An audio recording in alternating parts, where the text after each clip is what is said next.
It is cold, cold. I know I keep saying that, but it looks like we're all getting some sort of polar vortex from all the way up here to freaking down in Texas where my buddy's at. He's calling me, telling me he's got frozen waters, things that he's dealing with that he normally doesn't have to. Which brings me to my next suggestion for most of you guys up in the north. You guys know exactly what I'm gonna say, but for you guys down south that are just dealing with this now, do not let the hoppers or the feed trays or troughs or whatever you call them, don't let them get empty. Don't let the birds panic for food, because they'll leave the nest for too long and you will lose youngsters. You will or could lose eggs depending how long they leave the nest for. So always sort of keep them filled. I myself normally feed twice a day, before work and after work. But in situations like this, I don't care if I lose a little bit of feed, as long as I'm not losing youngsters. All that's left there, which sucks, it's kind of a throwaway.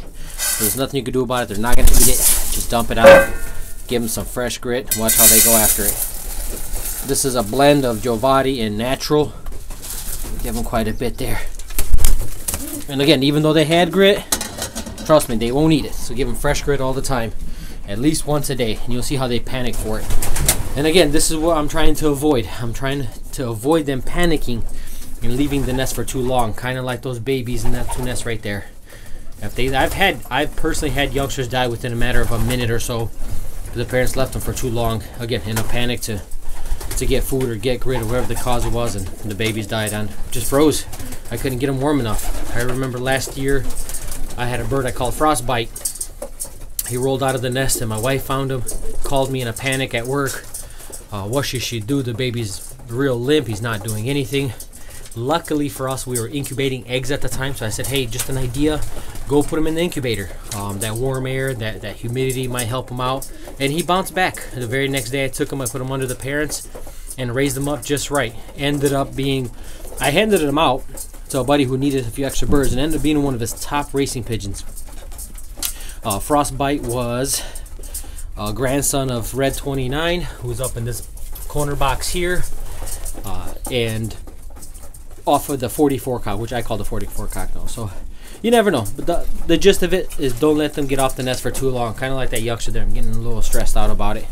A little red grizzle hen's the mother, so I'm gonna try to leave him alone and see if she'll get back on there. But again, that's the gist, guys. It's cold.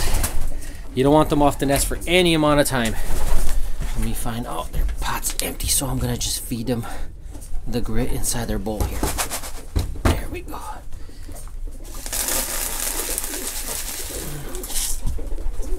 They'll be okay with that. And I'm moving on to the youngsters. I'm gonna give them a little bit of grit as well. They probably won't go after it quite yet, but they'll pick through it, and that's all that matters. They have it if they need it. Got a lot full of youngsters now. And the funny part, about 7 of these birds are mine.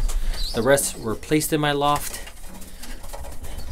And pretty soon, they're starting to respond pretty well to the call. I'm hoping by this weekend we can let them out in a southern cage, because some of these youngsters are very old and it's getting a little bit stressed out, getting me a little bit stressed out, because you know how it is, the older they get, the stronger they are on the wing, and the first time you let them out, they are gone. I will definitely be giving these birds a bath before I let them out, just to give you guys a quick rundown. But yeah, I'll run them in. It's cold. It is cold. I hope my breath isn't skewing the video quality whatsoever, but it's pretty cold. Let's see, we're feeding youngsters. Alright, we're doing good. That's it, guys. Short and sweet. Just wanted to remind you guys, especially the guys down south, keep your hoppers full or feed them constantly so they don't leave the nest too often, they don't panic. And we'll see you on the next one, guys. Good luck in the breeding season.